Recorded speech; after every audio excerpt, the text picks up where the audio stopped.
자가, 어리석은 자가 되어야 합니다라는 제목으로 하나님 말씀을 나눕니다.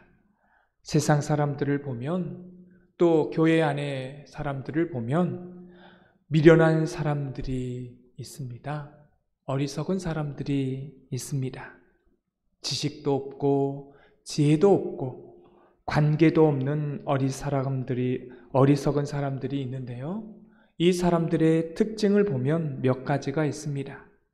이런 사람은 이런 어리석음이 있어요. 뭐냐면 자기 바로 눈앞에만 보는 사람입니다. 멀리 보지 못하고 당장에 자기 앞에 보이는 그것만 보고 자기의 유익만 챙기는 것입니다.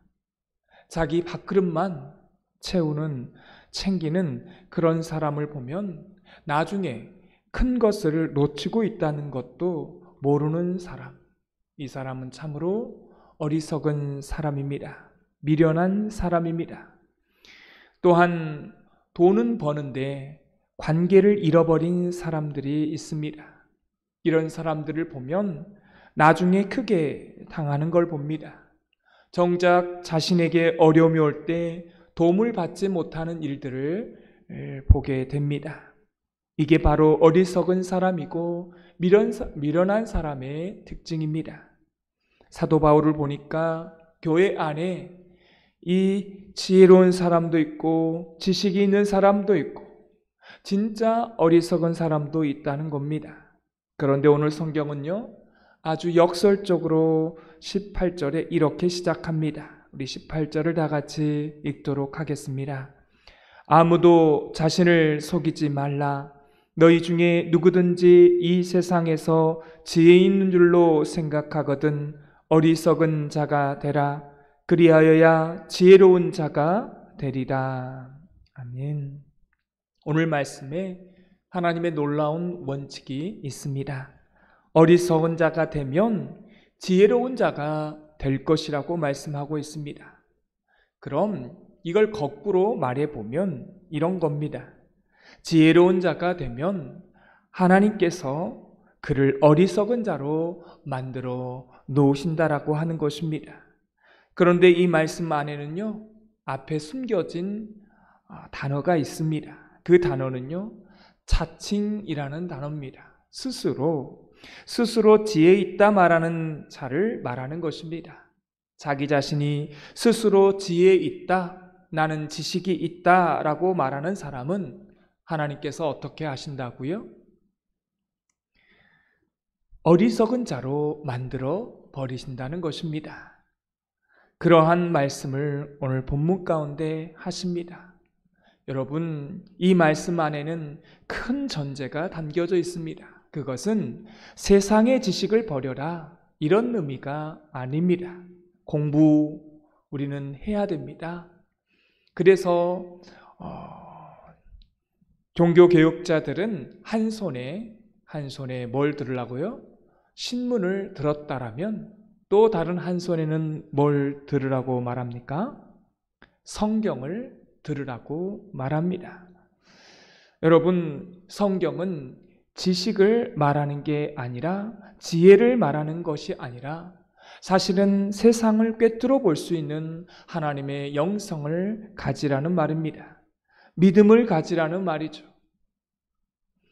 한 손에는 신문을 들라고 하는 것은 지식도 가지고 있어야 하지만 하나님의 영성을 가지고 믿음을 가지라는 말입니다. 사랑하는 성도 여러분, 하나님의 일은 유식함으로만 하는 게 아닙니다. 똑똑함으로만 하는 게 아니에요.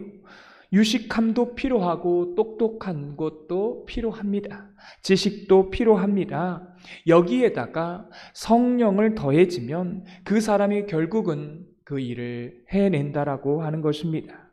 유식한데 똑똑한데 아는 건 많이 있는데 그 사람에게 성령이 빠진다라면 결국 결과가 안 좋게 된다는 겁니다. 왜 그렇습니까? 자기 꾀를 쓰고 세상의 지혜를 다 동원하면 결국은 자기가 그 꾀에 당하게 되어 있는 것입니다. 우리 하나님은 우리를 너무나 정확히 잘 아셔요. 자기 꾀를 쓰는 사람, 세상의 지혜를 다 동원하는 사람은요, 하나님께서 그를 꺾어버리십니다. 그게 누가 되든, 그게 담임 목사가 되든 성도가 되든 그런 사람은 반드시 하나님께서 꺾으십니다. 그래서 오늘 18절의 말씀은 그렇게 되는 것입니다. 어리석은 자가 되어라. 그리하여 야 지혜로운 자가 되리라. 여러분, 세상 방식을 다 가지고 세상 방식을 다 섭렵해도 교회에 와서는 어리석은 방법이 있는 겁니다. 세상적으로는 굉장히 유식해요. 똑똑해요. 아는 게 많습니다. 그러나 교회에 와서는 어떻게 해야 되는 것입니까? 기도하고 섬기고 바보처럼 굴고 희생하고, 또 성령의 사람은요, 져주는 사람입니다. 여러분, 져준다는 게 어떤 의미를 가지고 있습니까? 힘이 있지만, 지식이 있지만, 아는 게 많이 있지만 모르는 척하고, 또 힘이 있지만 이길 수 있지만 져준다는 의미입니다. 여러분, 예수님을 보십시오. 자기의 능력을 한 번도 사용하지 않고 고스란히 십자가에서 살해당합니다. 이게 중요해요. 살해를 당하는 거예요. 그곳에서 빠져나올 수 있고 얼마든지 힘을 동원해서 살해당하지 않을 수 있는데, 예수님은 단 한 번도 그 능력을 사용하지 않으십니다. 그래서 예수님을 뭐라고 말합니까? 바보라고 말합니다. 그 예수님의 그 바보가요, 그 바보스러운 행적이요, 결국은 우리 인류의 구원을 이루지 않습니까? 여러분, 바보가요, 세상을 이깁니다. 저는 이걸 믿습니다. 여러분은 믿습니까? 여러분, 이게 중요한 전제가 담겨져 있어요. 하나님이 그 바보를 나중에요, 이기게 하신다는 것입니다. 지금 바보처럼 보이고 바보처럼 그렇게 행동하는 것처럼 보이지만 사실은 나중에 하나님께서 승리케 하신다는 말씀이 오늘 말씀입니다. 오늘 본문이 그런 이야기를 하고 있어요. 세상의 지식과 세상의 지혜와 세상의 힘을 하나님 앞에 사용하지 말라는 것입니다. 하나님이 그걸요, 싫어하셔요. 만약 그걸 사용하면 하나님께서 싫어하실 뿐만 아니라 그 사람을 어떻게 하신다고요? 꺾어버리신다고 하는 것입니다. 어리석은 자로 만들어 버리시겠다는 것입니다. 그래서 성도가 들어야 할 말이 있습니다. 아니, 성도가 듣지 말아야 할 말이 있어요. 뭘까요? 당신은 똑똑해. 이 말을 들으면 안 됩니다. 이게 좋은 말 같지만 이건 교회 안에서 좋은 말이 아닙니다. 누군가가 만약 저한테 담임 목사는 똑똑해 이렇게 말하면요, 제 목회는요, 실패한 목회인 것입니다. 성도들은 이런 말을 들어야 돼요. 당신은 참 지혜로워. 이 말을 들으셔야 됩니다. 근데요, 이 말로도 끝이 아닙니다. 당신에게는 은혜가 있습니다. 이 말을 또 들으셔야 됩니다. 그리고 마지막 말이 있습니다. 이 말은 반드시 우리가 들어야 하는 말입니다. 우리의 신앙의 목표이기도 합니다. 당신은 어쩜 그렇게 바보 같으세요? 이 말을 들으셔야 한다는 거예요. 저도 그렇고 여러분도 그렇고 이 말을 다 들었으면 좋겠습니다. 그래서 저는 목회할 때 오늘 이 말씀처럼 당신은 똑똑합니다. 지혜롭습니다. 당신에게는 은혜가 있습니다. 이렇게 점점 나아가서 제 목회 가운데에 만약에 저는 부족하지만 만약에 제가 나중에 당신 목사님은 참 바보 같으십니다 라는 말을 들었다라면 저는 목회에 성공한 목회자라고 제 자신은 그렇게 생각을 합니다. 이게 될지 안 될지는 모르겠지만 하나님 앞에서 노력하는 목사가 되고 싶습니다. 할렐루야. 사랑하는 성도 여러분, 그러면 세상의 지혜, 이 세상의 지식을 동원하여서 하는 사람이 있습니다. 그걸 가지고 교회에 와서까지 사용한 사람이 있다라는 거예요. 그렇잖아요, 여러분 보시면. 그런데 그 사람들의 한계가 있습니다. 무엇입니까? 오늘 성경은 말합니다. 19절을 다 같이 읽겠습니다.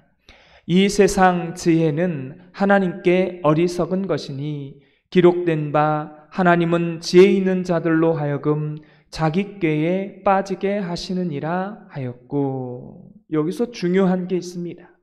세상 지식과 세상 지혜를 가지고 세상의 힘을 가지고 교회에 와서 하나님의 일에 사용하는 사람은요, 성경은 분명히 말합니다. 자기 꾀에 빠진다라고 하나님께서 말씀하십니다. 여러분, 교회는 이게 너무나 정확하게 드러나는 곳이 교회입니다. 그래서 우리는 이걸 조심해야 합니다. 자기 꾀를 쓰면 어떻게 된다고요? 자기 꾀에 빠지게 되어 있습니다. 오늘 성경은 두 번째 또 경고하고 계시는 겁니다. 자기 꾀에 빠진 사람은 그 사람의 결론은 21절에 말씀해 주고 있습니다. 우리 21절을 다 같이 읽겠습니다. 그런즉 누구든지 사람을 자랑하지 말라. 만물이 다 너희 것입니다. 자기 꾀에 빠진 사람의 결론은 결국은 뭐에 빠지냐면요, 자기 자랑에 빠져버립니다. 여러분, 자기 꾀를 쓰고 세상의 힘과 세상의 지식과 이걸 교회에 와서 사용하는 사람들의 모든 사람들의 결론은요, 뭐냐면 자기 자랑에 빠지게 된다는 것입니다. 자기 자신을 섬기는 우상 숭배, 자기 숭배자가 되는 것입니다. 근데요, 오늘 성경은 말합니다. 너희는 다 그리스도의 것이고 그리스도인은 다 하나님의 것이다라고 오늘 마지막 절에 나와 있습니다. 그러므로 우리가 가지고 있는 것을 뭐예요? 자랑할 필요가 없는 것입니다. 그러면 자랑하려면 우리가 뭐라고 자랑해야 합니까? 나의 것은 다 하나님의 것입니다. 왜요? 너의 것은 그리스도의 것이고 그리스도의 것은 하나님의 것이다라고 말씀하고 있기 때문에 그렇습니다. 그래서 여러분이 지금까지 이렇게 성공적으로 건강하게 잘 살아왔다라면 너희 것은 그리스도의 것이요 그리스도의 것은 하나님의 것이요 라고 하면서 하나님 덕분입니다, 이렇게 말하게 되면 그 사람은 하나님께서 쓰시는 사람이 되는 것입니다. 그런데 하나님, 이것은 다 나의 것입니다.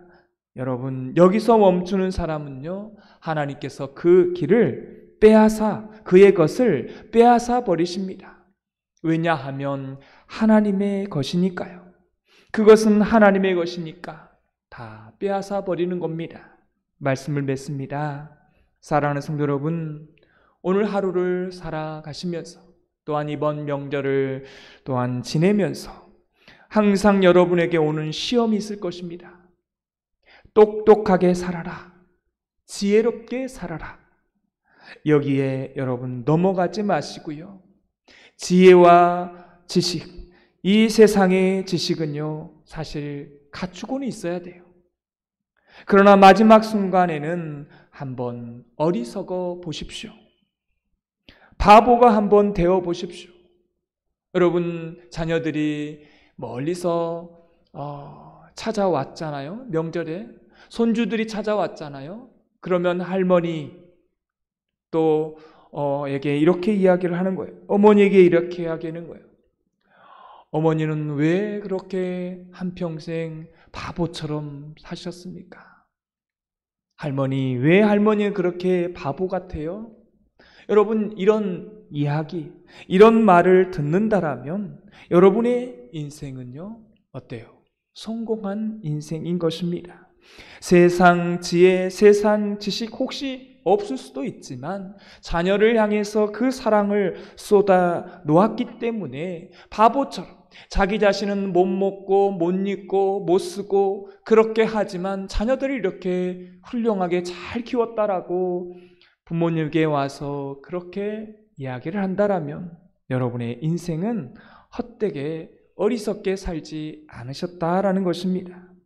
여러분, 마지막 순간, 세상적인 지식은 있어도 마지막 순간에 어리석어 보십시오. 바보가 한번 되어 보십시오. 시간은 걸리지만 하나님께서 어떻게 우리를 이기게 만드시는지 여러분 보게 될 것입니다. 여러분, 바보가 세상을 이긴다는 사실을 믿으시기를 바랍니다. 이번 명절 기간 저와 여러분이 이 말씀을 통해서 어리석은 자가 되어 전도하는 기회, 복음의 장이 되는 그런 기회가 되었으면 좋겠습니다. 오늘 말씀에 느낀 점과 깨달은 점을 적어보시고 해야 될 것과 하지 말아야 될 것 한 가지씩 적어보시고 이 말씀대로 사는 저와 여러분이 되어지기를 위해서 기도하는 시간 갖겠습니다. 기도하겠습니다. 하나님 아버지, 내일은 주일이면서 설 명절입니다.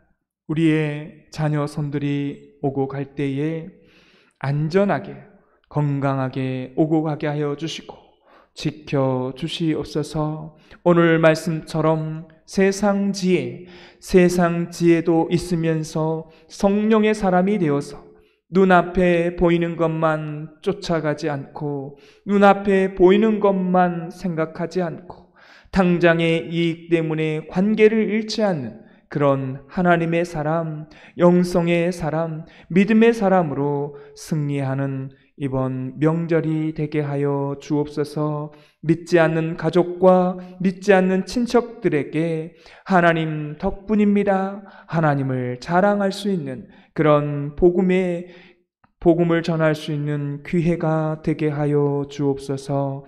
예수님의 이름으로 기도드리옵나이다.